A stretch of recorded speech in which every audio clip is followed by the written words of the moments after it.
Je vous propose ici quelques idées simples sur l'emploi, un peu à l'emporte-pièce certes, avant d'aborder les 131 pages de l'avant-projet de loi El Khomri. Premièrement, les politiques d'allègement des protections sur le CDI sont d'abord des politiques permettant d'accroître la pression individuelle sur les salaires, pour ceux qui sont dans l'entreprise, mais surtout pour ceux qui passent par la case chômage. C'est ainsi qu'elles parviennent à diminuer le taux de chômage structurel. C'est cela qu'il y a au cœur de leur logique. Prétendent, comme certains experts et les gouvernements, qu'il s'agit d'une gentille politique qui fait basculer les salariés des CDD instables vers les CDI stables est un storytelling séduisant, mais faux. Certes, la fréquence des emplois temporaires est plus faible dans les pays dérégulés, c'est un fait, mais simplement parce que les emplois à forte rotation n'ont pas besoin du statut spécial du CDD. L'absence de CDD dans une économie ne fait en rien disparaître ce type d'emplois, qui sont noyés dans la masse des CDI. Le CDD est au fond une forme de précarité contractualisée, encadrée et repérable. Et pour terminer sur ce point, méfions-nous aussi du cas espagnol tellement en vogue chez les commentateurs aujourd'hui. On peut toujours tenter de marketer la politique de Rajoy. C'est de bonne guerre, mais cela ne résiste pas à l'observation des faits. Du début 2008 à la fin 2013, l'Espagne, c'est 18 emplois détruits sur 100 en début de période, dont 7 en CDI et 11 en CDD. Depuis 2 ans, c'est 5 emplois reconstitués sur les 18 perdus, dont 2 en CDI et 3 en CDD. Le miracle Rajoy n'est pas exactement ce que l'on essaie de faire croire. L'Espagne reste ce pays des grands yo-yo de l'emploi qu'elle a toujours été, et le miracle Rajoy est d'abord celui du rebond lorsque l'on a touché le fond de la piscine.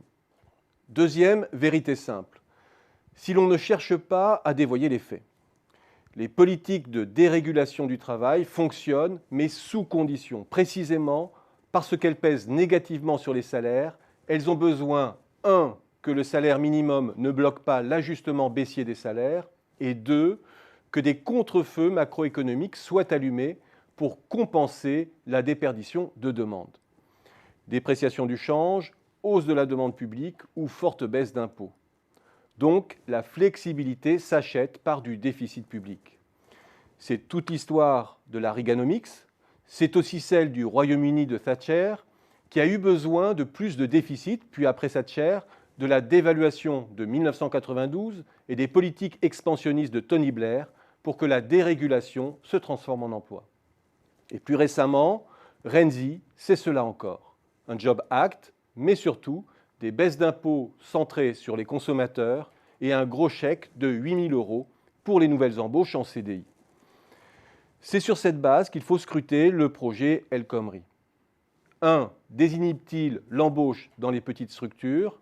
Et 2. Se dote-t-il des ressources financières, sécurisation, fiscalité, pour compenser ces éventuels effets dépressifs? Troisième vérité, la seule alternative pour diminuer le chômage et augmenter le taux d'emploi, c'est de fractionner l'emploi en petits temps partiels de courte durée. Parmi les pays que nous envions, c'est d'abord cela qui frappe. Soit ils ont dérégulé, soit ils ont développé des petits jobs. Et c'est précisément la solution privilégiée en Europe, où les marges de manœuvre sur les salaires, la politique budgétaire ou le change ne sont pas celles des pays anglo-saxons. Quatrième vérité enfin, il n'existe pas de politique indolore de diminution du chômage structurel. C'est là toute l'hypocrisie des gouvernements successifs et de certains experts. La force des pays anglo-saxons et de l'Allemagne, c'est peut-être cela. C'est d'appeler un chat et non de faire passer de la sueur et des larmes pour une thérapie douce.